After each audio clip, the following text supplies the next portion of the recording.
What's going on, ladies and gentlemen? This is Muscle, and this is another Two Line Music Hut's Entertainment Report podcast. But this is the pull up edition. Listen, this man we have in the building today is a singer, songwriter, producer, selector. Listen, this man is a musical genius. He's an all arounder right there, and he's definitely the son of one of the biggest producers to come out of Jamaica. We're talking about Jack Scorpio. You know, we have in the building today, we have the Champyon, aka Stretch, in the building today. What's going on, big boss?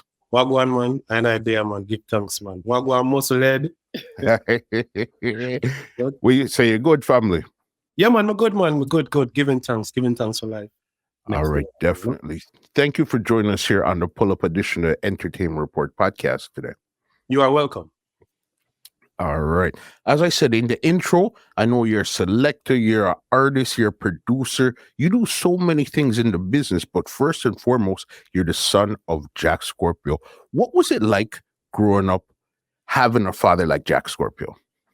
Well, it was different from the norm, from with my friends in school, because, I was born into the music. So, like most kids, or most picnic, them did have to sneak out for the music or sneak out for go out dance and them thing there. I was actually born in the dance. So it was different for me growing up, being around the studio. Because I would go around the studio and I would see all the stars that everybody I talk about, like Dennis Brown, Gregory Isaac, Father Paul, Weng, I don't know if you know names. So. Of course. Oh, you know Weng. See, of course. General Cheese, Carpet Artist, Sassafras, you name it, So this was like, it was different. And shout out to my bigger brother, Maurice. That's my bigger brother. He passed though. That was Scorpio's first son. Mm-hmm. He passed, but he was one of the ones who, kind of did, would have shown me the ropes in terms of like the artists them and thing when them come at the studio. And to see the artists them or go downstairs, we did have to clean up daddy shoes and them thing there first. So, we'd have some duties and them say, listen, after you clean up the shoes or clean, we, straighten up the place and then we can go downstairs and, check out the studio and thing, Yeah. So even when you're growing up, even though you were born into the music, was that something that you wanted to do always, or you wanted to try something different opposed to music? Yeah, music is definitely a first love for me. I fell in love with music from I was born, I believe. Other than that, I really love the sport of basketball. As I started out playing baseball for North Bronx, but then, with everybody whispering in your ears, being 6'7", why you don't, well, at that time I wasn't 6'7", but I was tall from a young age. Mm-hmm. So I always like the likes of Michael Jordan, like, how he always dominates and, so any other career other than music would be basketball. Mm-hmm. Right there. And so you grew up between Jamaica and the States, or where did you grow up more in the early stage of your life? I would say both. Mm-hmm. Yeah. And what was it like? It was the Bronx where you grew up? Yes, I was in the Bronx. So it was half and half, because at one point, when I was much younger, like between about 2 years old to about 8 years old, mm-hmm. I was in the Bronx. Oh no, at that time I was in Mount Vernon when I just come to America. Mm-hmm. And how I get to know this again, to look on some immunization card when I see, because I never know what I was two, and then I asked my mother. I never know that show. But yeah, man. So, and then I went back to Jamaica, went to school. I did like about 3 years of school in there. Then went back to America again. Went to elementary, junior high school, and then came back to Jamaica again, did high school, go back to America again.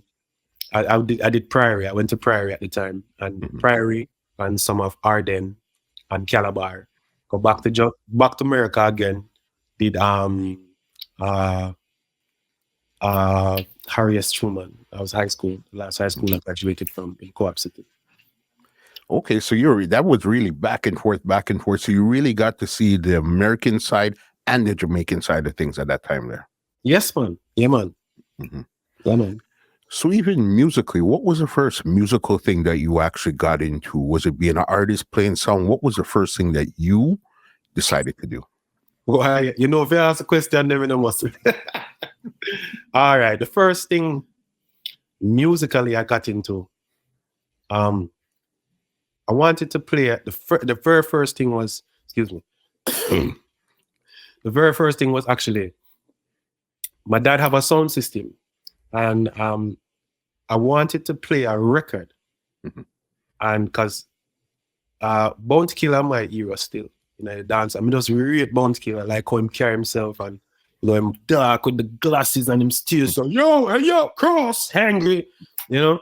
So Killer was my inspiration, like, you know. So I actually, you know, different, because I know my dad produce and have a record box and everything. But I bought a record. I went to Aquarius Records and bought 2 records, and one of my favorite songs is my favorite song of all time. It's Poor People Fed Up by Bounty Killer.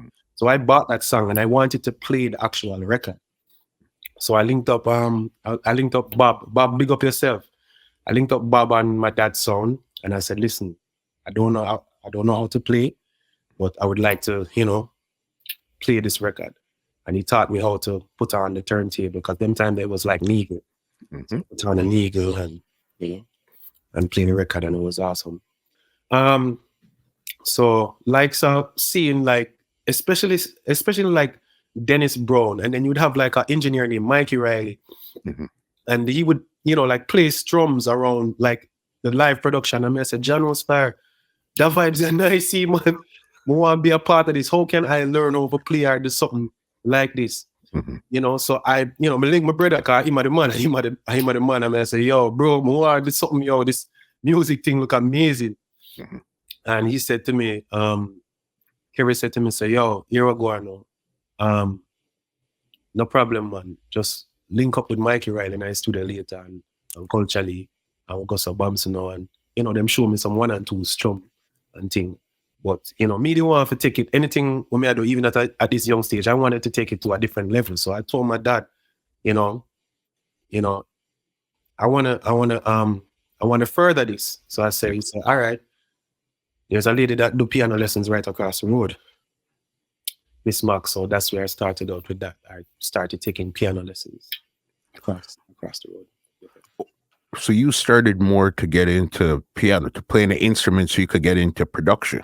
Yes, sir. I started out learning how to read and play music. Mhm. I didn't start out by ear. I learned how to read actual music. Okay. And then that led you into production. So what were some of the early stuff that you actually started to work on now that you know how to read music and stuff like that? All right. The early stuff in terms of production, I would say really and truly, because I started out really, I never really did like too much production where playing instrument at the time was Got you. concerned. Mhm. I started out officially as an artist, Okay. you know, professionally. Mhm. So what happened was that when I was about 18 years old, I performed on a show called Teen Splash. Mhm. And when I was performing on Teen Splash now, I wanted to exercise my talent. So other than singing, um, I also played the piano during the performance. Yeah. Or played the keyboard, because it was keyboard on the stage, and you know the place bus. So I said, Jano, you know? Yeah. Yeah. So that's where I never really started out doing anything yet professionally, instrumentals, like per se, like on a track. I never did that till way late in my career. You know? So artist was really the first thing that you came out as musically. Yes. And Mhm. even before that, when I was in high school, because I also bought Biggie Smalls album, Mhm. hip hop album. So actually, when I bought the album, I'm studying again, you know, different energies and different flows and thing. And so they had like clashes in the school. So it was a clash with a guy named Skittles and a next virgin named Master B. So Skittles was like beating everybody. This was in high school. This was in Truman. So this was like in the hallway, like by your lunchtime and thing. But I gamble and bet. So me me say, yo, me want build our lyrics and see how we can, master that thing in a one clash.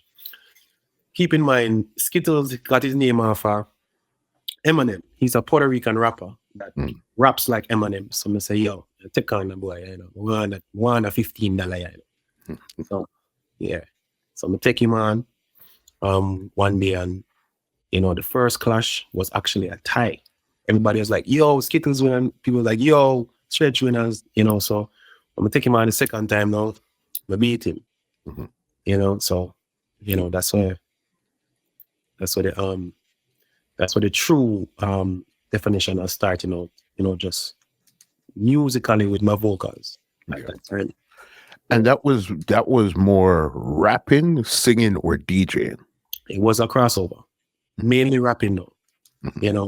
Mainly rapping. Something like, so I would be like, aristocratical, battle me, automatical, so critical, rhyme, fanatical, legatical, fantasological, grammatism. I hit them with the meditism that's fully loaded, exploded, body corroded, blood stained, pain is pleasure, the weather better when not out. The rain, treasures, umbrellas, got it, cold-blooded murder. I'm sure you heard of killers and money that push you further. Buy you leather jacket, my money can buy your feathers. Fly away September 11th, explosive hours. Taliban's plans with powers that blow up towers. Sweeter getting sour while money is dormant powers. Poison drinking waters, now can't even take a shower. The cheetahs, iguanas, and gators, vampires, they hate us. So, but that's the way the game is. The haters, it's always players. Player haters like barbers, they want to fade us. The host is all they cause, Yeah, 'cause from you said you bought the Biggie Smalls album and stuff, and then I know, okay, clearly this is something lyrical, because Biggie was mad lyrical, you know what I mean? Yes, King. Yes. So that was your thing there. So battling in the hallways in high school and all that stuff there. So then you got the Teen Splash now. So you were playing the keyboard and singing or DJing at that time there? All right. At this time, it was more sing J. I was rapping and DJing because I came over in 2001, right? I came over, I left from America 2001 back to Jamaica, because what happened was that my bigger brother passed off. And, my dad recently came and he said to me, say, yo, what you do? Me need some help from you too. Because, see your brother gone and me not really, because, at this time I was living with my mom's dad, my grandfather in the Bronx, so transited and came back home to Jamaica, really and truly, to help out my dad. And then before that, I kind of just I wanted to further some more in music in terms of knowledge. So I went to I told him that I wanted to go to engineer school. So I went to CPTC School of Engineering.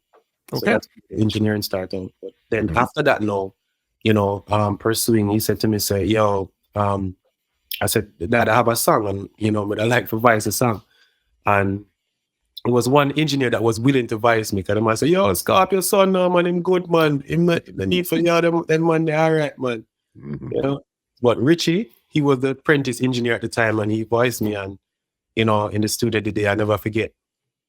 It sounded good, but that said, no, rapping not really do so well in Jamaica. So everybody was like, yo, it sounds good, but I think you should have more DJ. So that's how, me even did kind of, so if you listen to it, you would hear like some little curves tonight as well. We're talking about Pretty Girl, you're talking about, that came out in 2003. Yes, Pretty Girl. Yes. Yes. How did it do? How did it start to get rotation? Were people playing it? Was it in the streets? What did that song do for you at that time there? It gave me my first highlight in the music business. It did really well. It sold. I never sold gold. I never sell platinum, but I sold a good amount of record for a young artist that's rapping, because a lot of people say, oh, rapping can't work, and rap J can't work. And I actually it did pretty good for a young rapper, So yeah, it did all right. That was proper there in 2000. Then it came out on the Black Scorpio label there. Yes, this was my very first track, Pretty Girl. And then what did you start to do after this now? Because this was 2003. So what were your next musical moves after this here? then recorded my second song that was Rock and Roll. I did that on the same Black Scorpio label. And then one day I was in the studio. I believe Luciano was there as well. Like Luciano just did some recording, and Adrian was there, you know, like running through some rhythms on Reel to Reel. I don't know. A lot of people don't know about Reel to Reel. Of course. You know about Reel to Reel, most of course you know about Reel to Reel. Yeah. The big 24 reel and all those stuff there. There you go. Yeah. So this was like the 24 track, and Scorpio had a senior engineer by the name of Adrian. And he just finished recording Luciano working on the Servja album. And he was there going through some rhythms and things, and I heard this rhythm with this awesome bass line. And there's someone who said bass line serious.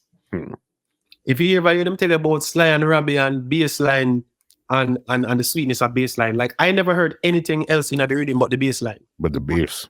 And I said to Adrian, Muscle, I said to Adrian, I said, yo, Adrian, whatever me have to do for voice on the rhythm, me want voice on it because I fall in love with the bass line.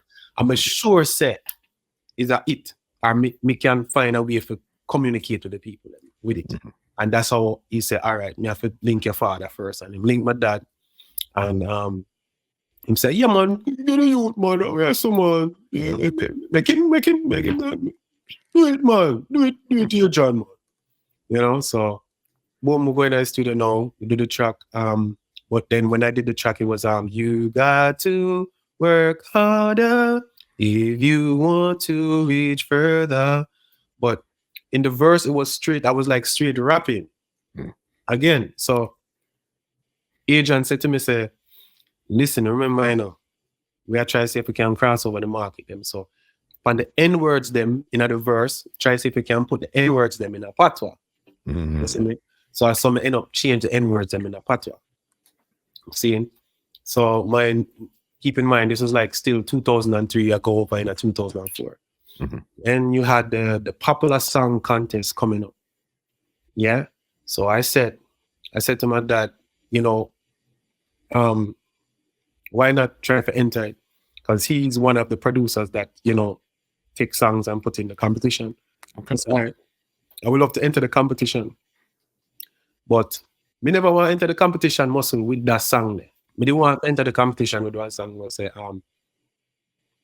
me that you not do certain tune for forward rude. No for them a move no for forward food. Belly empty hungry forward car. Belly empty hungry for like Chucky if you win can lose for forward. Jumping, kicking off me shoes for far.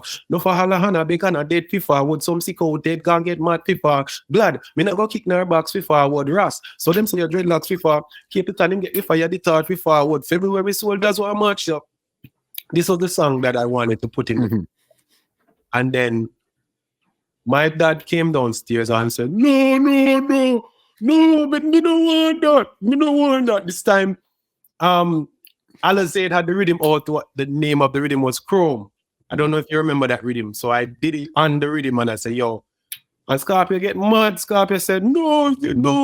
If you're going to put anything in it, you see, do Work Harder. Work Harder is a good song. And so being, that's what I did. Right, so I entered the competition with about 3,000 people. So I came in the top 20. Okay. It was called the festival before, but this particular year in 2004, they changed the name to Popular Song, meaning that it doesn't have to be like per se a festival song. And you know, it wasn't that easy year, I must say, because that year Anthony B came in the top 10. Sugar Slick came in the top 10. You know Sugar Slick, Muscle? Yeah, so he used to be with Sprague Benz, part of Red Square. Right. Sugar Slick, he was in the top 10. He had a big hit song at the time. To the world, I dedicate this one. Oh. Besenta was in the top 10. Peninsulan, my cousin, he won last year. He was in the top 10. So, hear me is stretching at the top 10 with Work Harder. 2004. So, yeah. And where did you place in that year?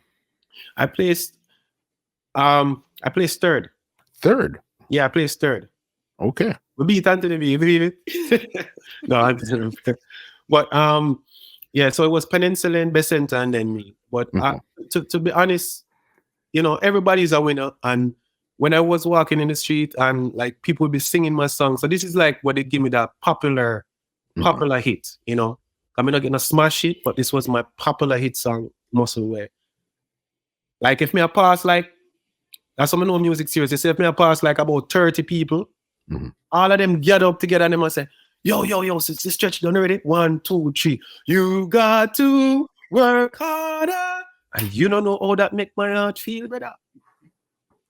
Yeah.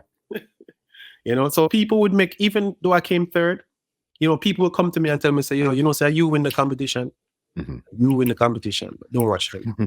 You were like the people's champion at that time there. The people really embraced you. Yes, they embraced me. For the same baseline rhythm. So then now you have this popular song right now. So then what was your next move? Because again, I know you also play Black Scorpio too. So then did you play the song? Were you looking to produce some more songs? What was your next move at this time here now? Well, at this time now, you know, Daddy saw the because even in the competition, I won the best video. I got the best video as well.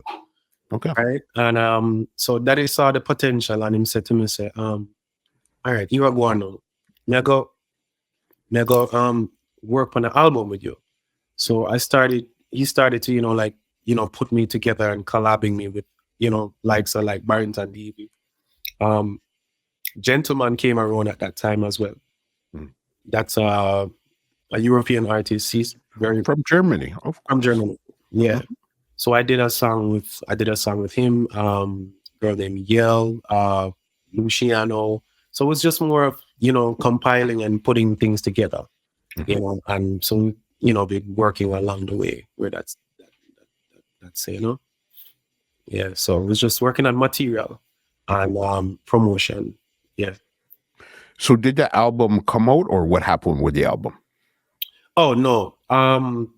We never reached that far. In terms of a full album coming out. No. The furthest we reached was one of the songs with the song with me and Barrington Levy. The company Puma took this song and put it on a compilation.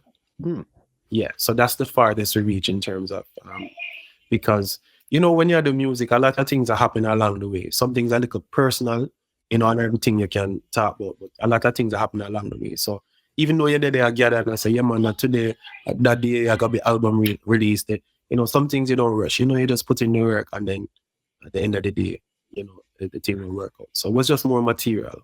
The song released with Puma,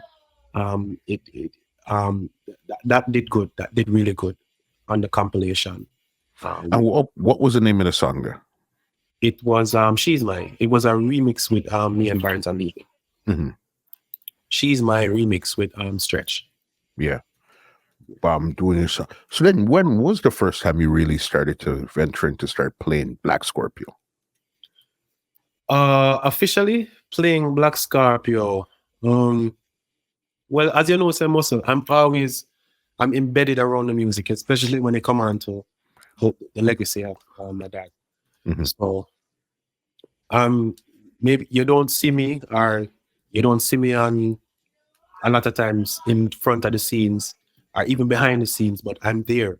I put it in a lot of work, even where gathering dub plates is saying. So a lot of things is, you know, being done, although you're not see to get to item every time. In terms of playing the sound system itself officially, the first time was really and truly for say would be we've played at gigs here and there, but the first biggest thing would be Jamaica Cruise in 2014. You know, when I played with my dad, we had 2 sets. We had one set, it was really not so easy. So the set we played was after Capleton performed. Yeah. Brother, I mean, say, Muscle, when Capleton done perform and you did have about 3,000 people out there, when Capleton finished performing, I ring Mr. People, I ring out them shirt, you know, like them just unwash them clothes and I walk out there. You must know. Hmm. So yeah, so here I am on stage with Muta Baruka about to call us on stage.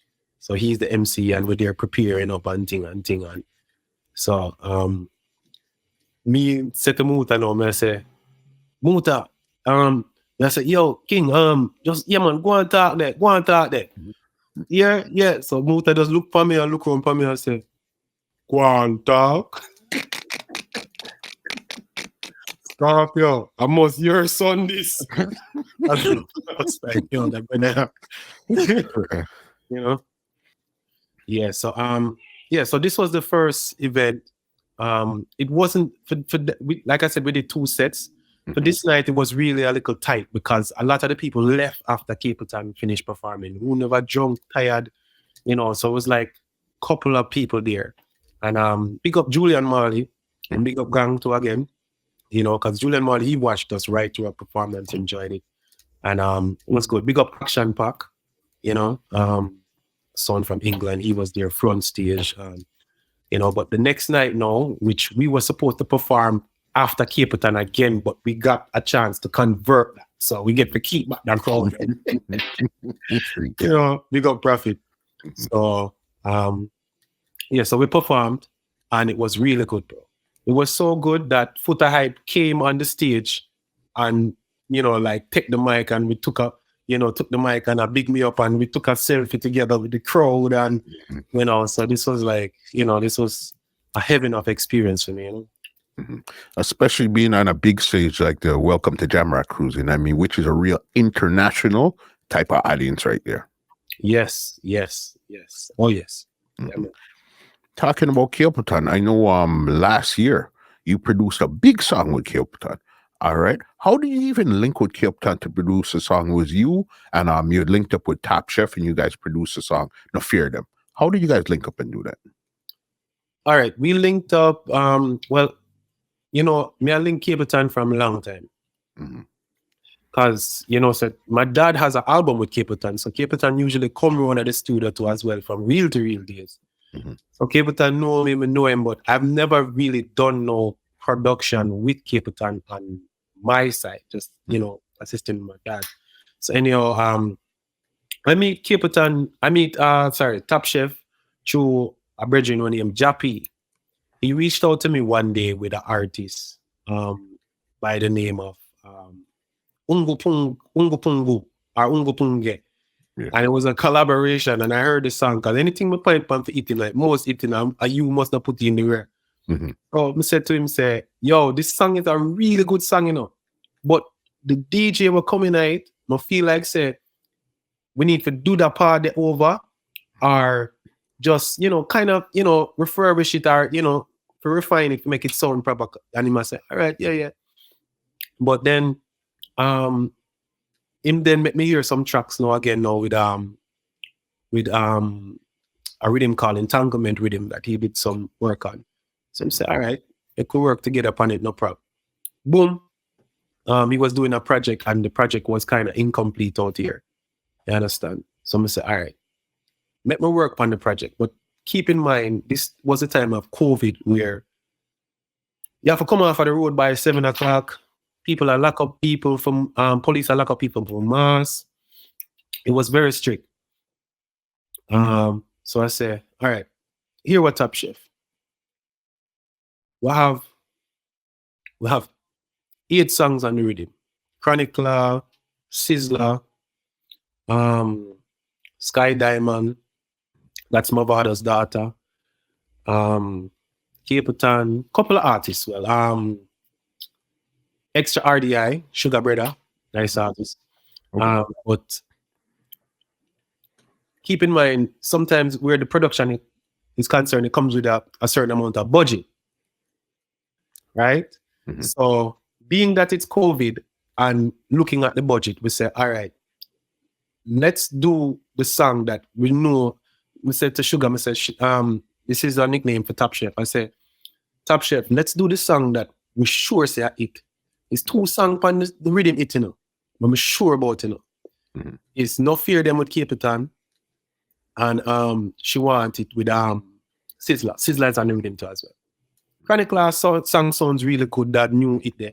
But them two songs there. But you see, Sizzla tune now is more of a street hit. So I say, Jano, because it a little more up on the raw side. So I say, Jano, here we go. Make we work on the Capleton now. And then when the world open up back, we work on the Sizzla. So I go to Bamson now. I'm a link Prophet. I'm say, yo, Prophet, go around David House. I have a pass some lion. The lion them above like them don't want me pass the front. I see that thing after that. One time inside, Bustle, them a wonder, oh, me reach inside there. Cause I say, oh, the man you pass. And then they are reason with the king. And then to see the love of the king and show me, and I say, yeah, man, that's Scorpio, son, this is the man. Yeah, man. And me I say, Prophet, here I go on, man. You see that tune, yeah? We need to video the tune. Because it's a hit song. Sure hit song. Prophet said, yeah, man.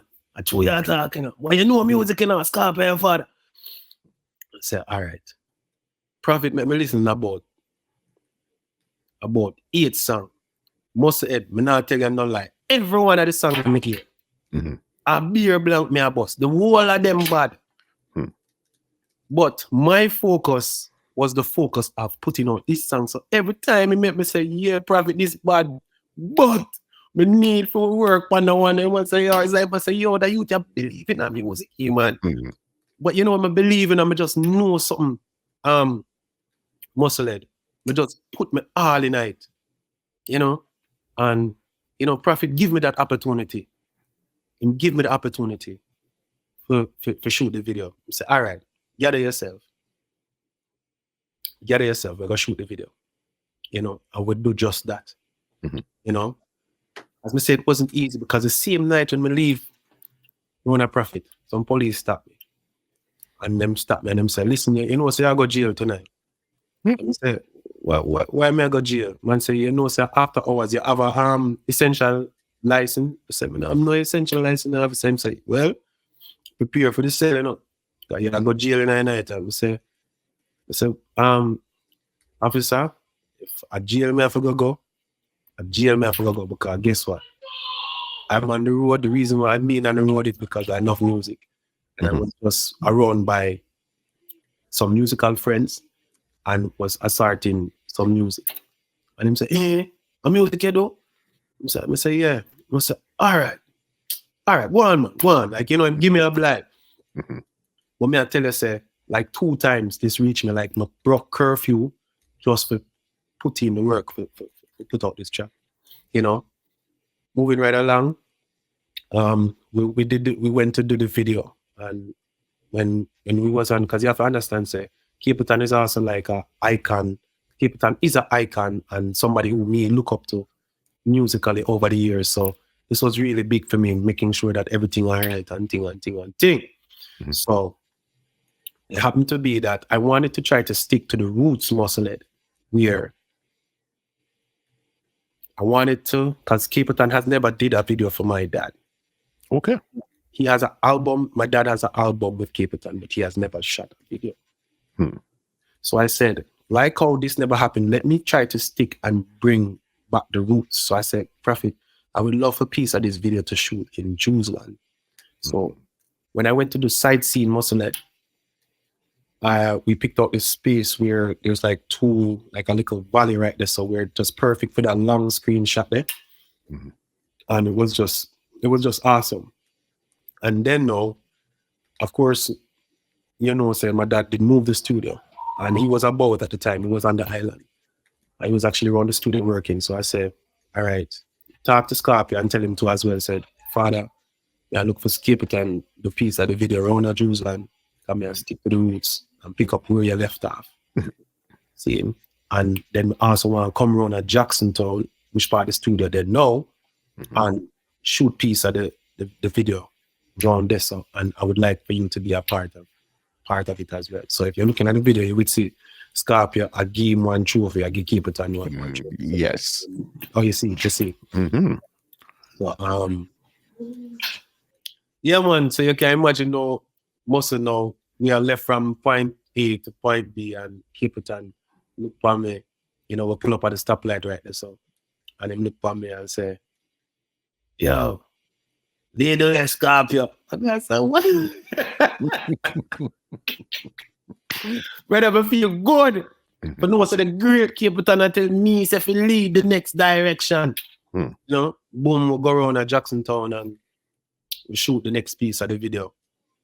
You know, and you know, shoot the day, and then we shoot a piece again to a main nice spot. Go for shoot a piece up at Casper Studio. See, Casper is the producer of the song Paparazzi.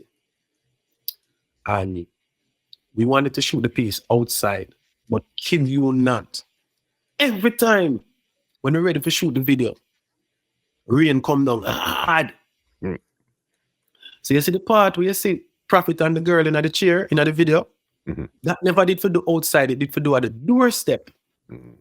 That never did for do inside, that did for do at the doorstep outside. But through the rain did come down hard and we never fight it. Because it was a blessing. It was a shower blessing and it worked.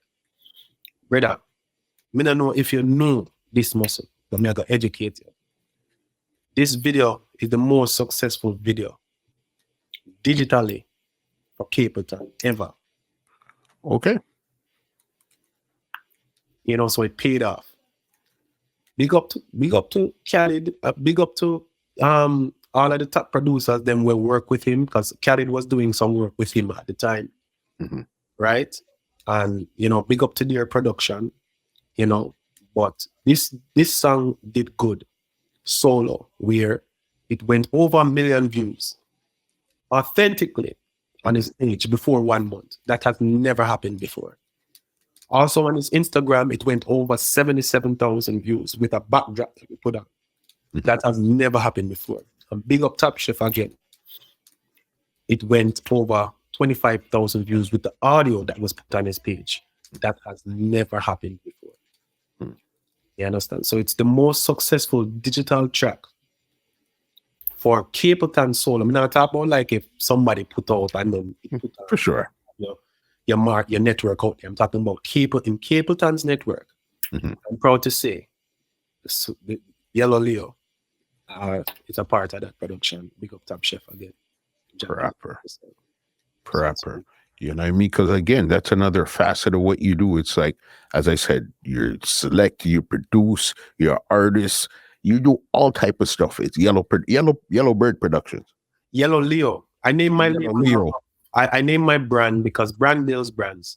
You know, so you have your own brand. You know, you have to protect the legacy, which is Black Scorpio. But you build yourself with your brand because you have your own name. You have 3 names in a life in a muscle.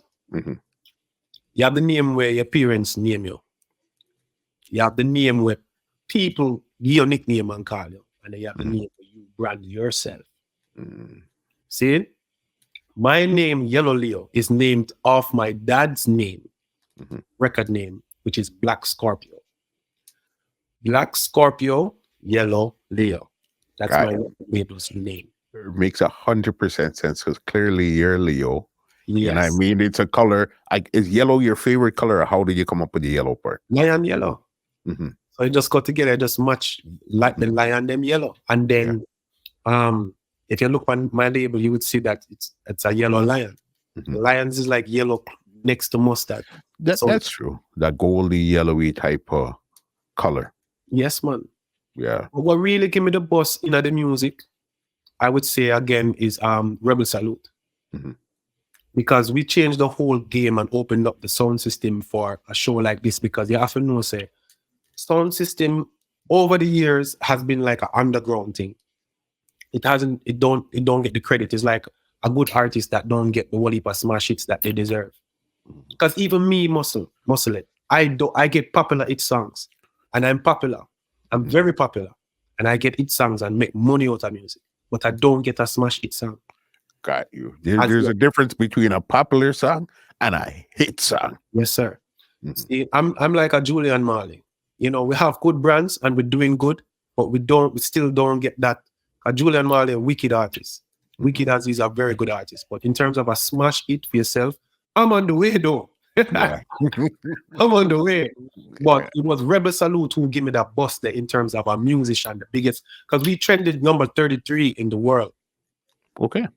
And Obama saw the performance with us. That's the ex-president of the United States saw the performance. It's two things we were sure saying watch: Coffee and Rebel Salute. We trended 33 in the world. So this is what really give me that buzz and the highlight there. Me never did I look for it, so just like how when me did I go in a popular song, me did I look for more, do that song there, or buzz with this.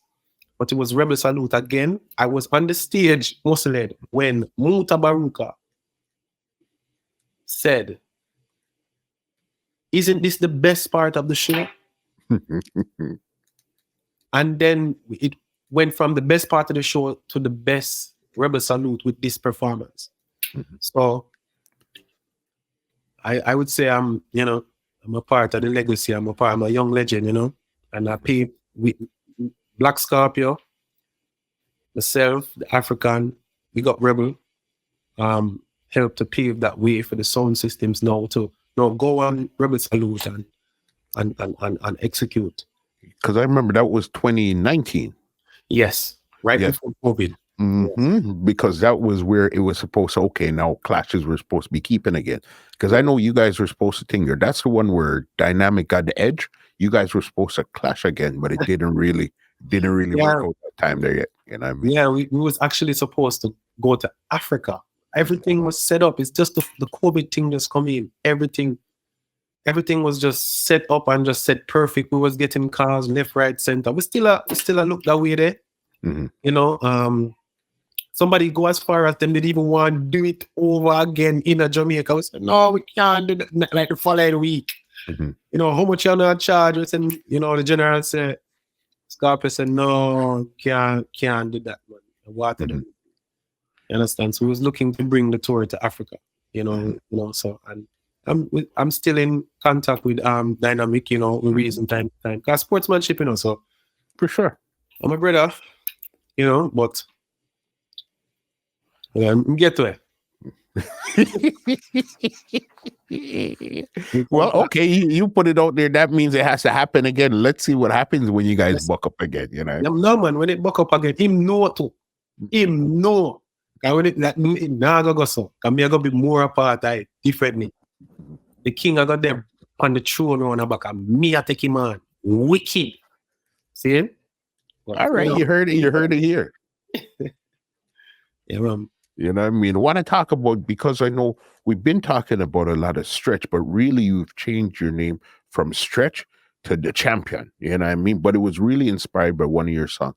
Talk about how you even linked up with Kingston 11 label to put out the song The Champyon.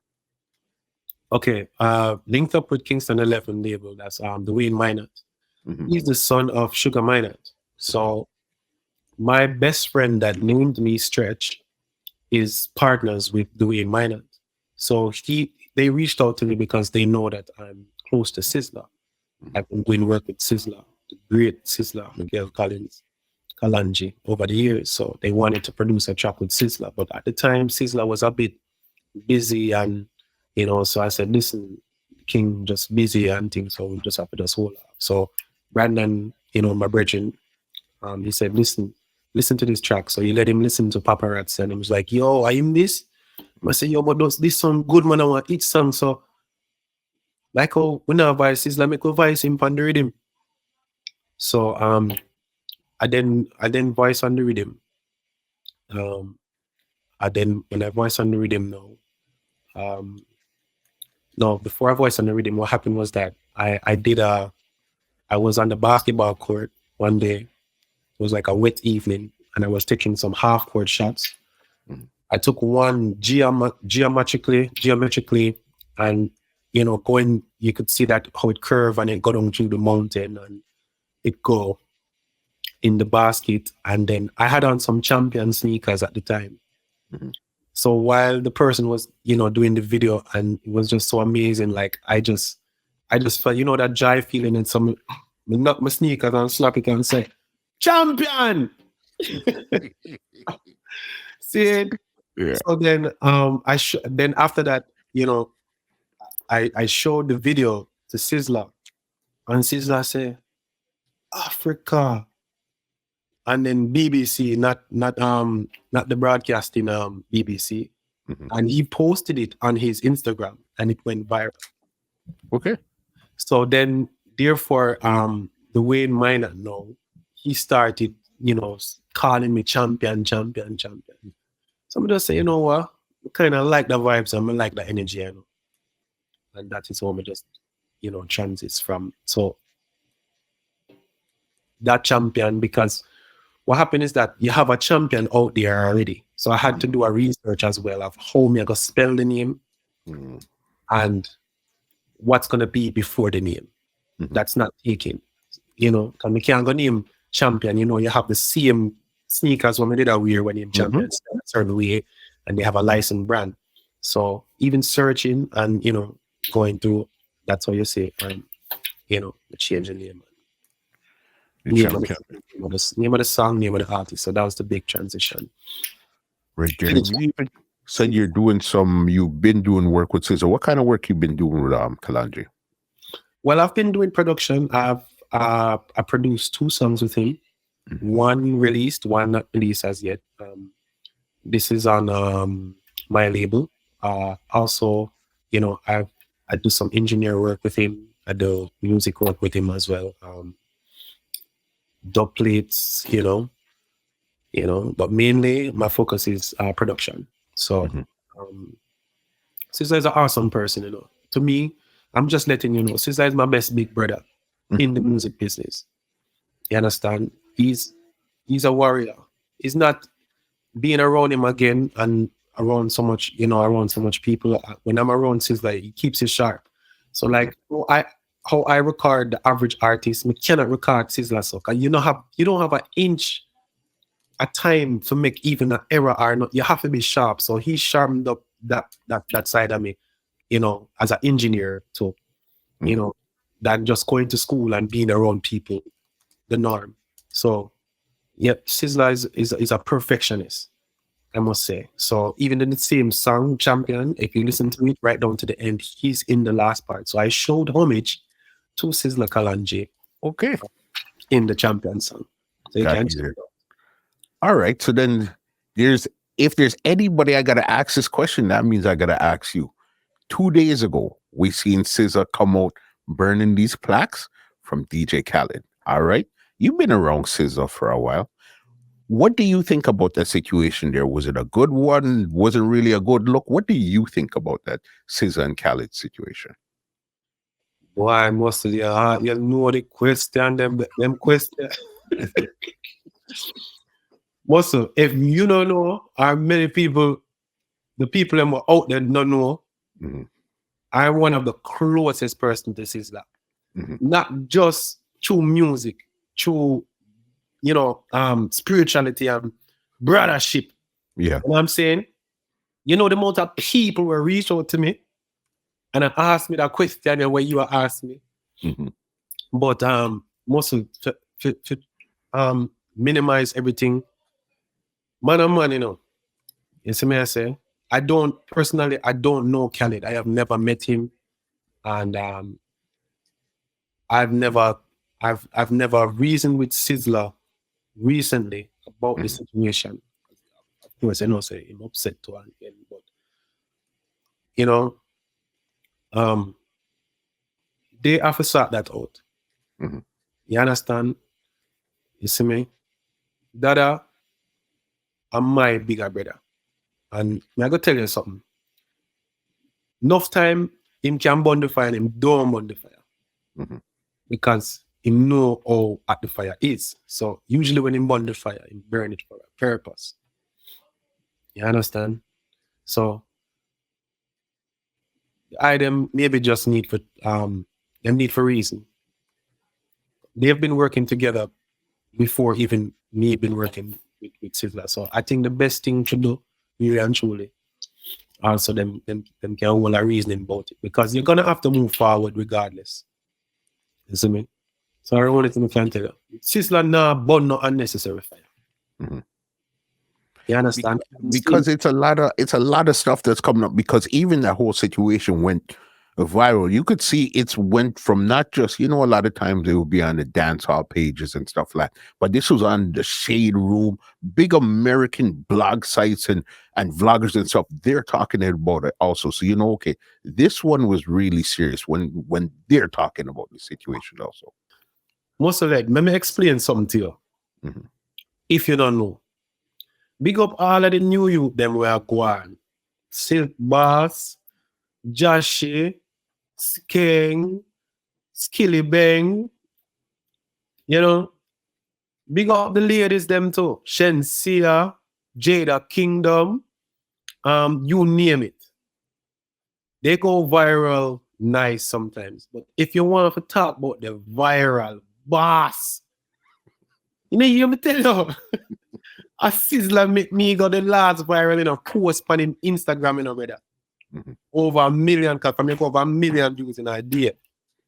A viral, they got people still up on the street say, yo, no, you that. Sizzla do that. Almost everything what Sizzla do, I go viral. It's just that this one is just so intense because of what took place. See me? It's just that this one is more intense because of the visuals and what you see. Mhm. Because a serious thing. You understand? But I don't really wish to make no comment about that one, yeah.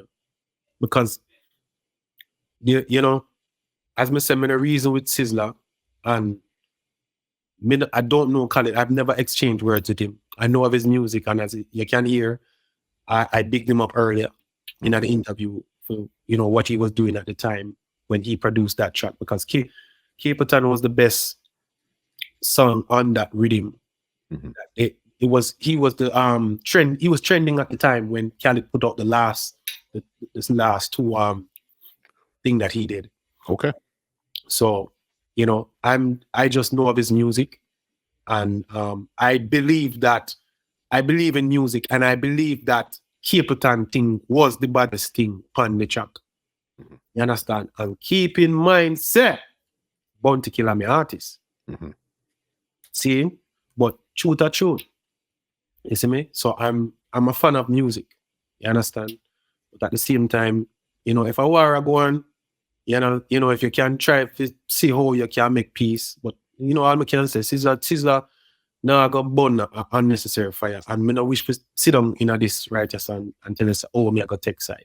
Me don't like for the man them really and truly, reason. So say Khalid come link him and say, why Jano, make a reason this out there, you never know. But Mhm.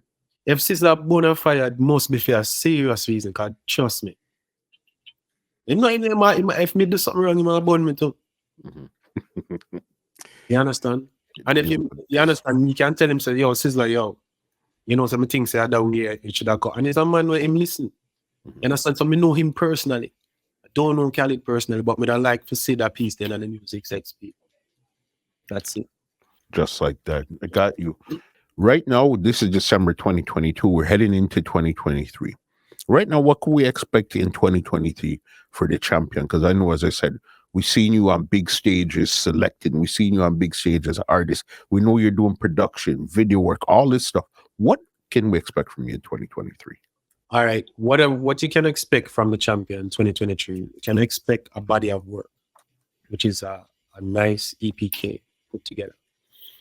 Other than that, I'm presently touring right now. I've been touring since August.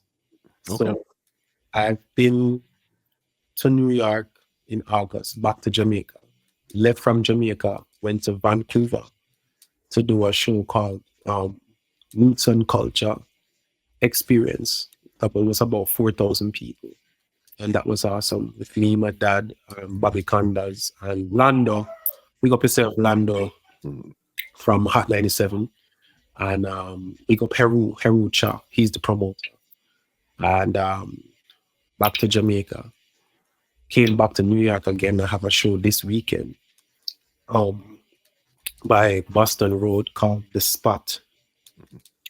I go back to Jamaica, leave back in early January 2023 to do some interviews with sound sound owner and interview personnel called Super C.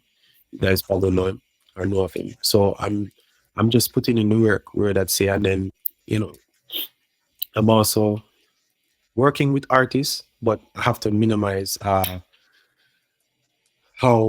I'm going to be working with a lot of artists because I'm focusing more on my music that I have never been doing recently through the recent years in terms of putting my art together to get it out there more. You probably have heard it. I'm managing Major, my friend. Okay. Um, yeah.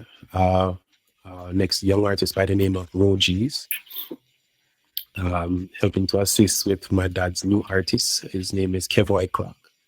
You know, yeah, look at know him soon. He sounds really nice, refined voice, sound like Romy and Virgo, Christopher Martin. It sounds like a merge. You know? Mm. So yeah. So you're busy. 2023, you're busy. Got a lot on the go.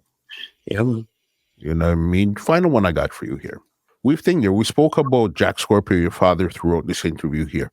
What's one thing that he's told you about music, the music business, anything that will stick to you that you take with you all the time while in this music business here now? that's the easiest question. That's the easiest question you ask me. Well, let me tell you something. Do good and good with follow. You know, you see how me produce over the years. I don't do slack music. I mean, I don't can talk like Scorpio. You know, oh, my dad is a heart and soul record producer. So if you even listen to the majority of my music and tracks, you don't hear, you would hear me on a show. I do like some Badman thing or some crossover thing here and there. But that part of me now come from my dad because he wants me to do good music. So if you listen to my dad or if you ever listen to him, even with Punani, with Shabba Ranks, he was supposed to get that track because he doesn't produce certain type of songs. So I say sometimes it's harder, but when it goes out there, it's more like leather. It's genuine. So my dad, that's what he would say to me: do good and good with fun. That's the easiest question to ask. Right now, the floor is yours. If there's anybody you want to big up, anything you want to say, leave some contacts where they could check you out on social media. They could check out your music, your production, anything you're doing. The floor is yours 100% right now. All right. So basically right now, you want to check me out. My page is open on Instagram. It's DA_Champyon, spelled CHAMPYON. You know? Yeah, man. Big up Pete, big up Jappy, big up Mikey Myers, big up so much people to big up. Right? But big up Musclehead. Really gratefully appreciate this interview. I am a big fan of you. I've been seeing respect and manners every time, right? Banners every time I've been seeing what you've been doing. So it's a privilege for me to even just be here and I'm being a part of this. You know, big up my family, big up my immediate family, big up my lady, my daughter, my brother, Marcel, Tashima, Sharif, and Michaela, Ash, and big up all, the young musicians that's coming up. Radio DJs, selectors, producers. Give them a listening ear and give them a chance once you can find a genuine time, because sometimes it's just a little opportunity of good advice. Before I tell somebody no, I just give them advice, because sometimes it's just you don't have that time, but still give a comforting word of advice and just give a chance or opportunity, See me? So, the champion said that, stepping at the place with the champions. I saw them, I gonna know some man a champion. No for hype and a talk about name brand. Muscle head and no name brand. Him a the main brand. In the place with the champions. I saw them, I gonna know muscle a champion. No for hype and a talk about name brand. Daddy a the champ, mommy a me champion. Champ from birth. No laziness, so the champions work. You know what? Me champion shirt. Champions them now in concert. Wanna think of that in here? Some of them never know what's the champions quick. Some of them never know what's the champions fit. But I'm a Dali muscle head them a hit on a championship for the championship. Stepping at the place with the champions. I saw them a gonna know muscle a champion. No for all you wanna talk about name brand. Muscle head and no name brand. Are the main brand. Champion day. Champion, thank you so much for pulling up. Let me give you an outro and get you out of here from this great conversation, all right? Yes. Well, ladies and gentlemen, this is Muscle, and this has been another Two Line Music Hut's Entertainment Report podcast, The Pull Up, and we are out. This podcast is brought to you by www.twolinedmusichut.com.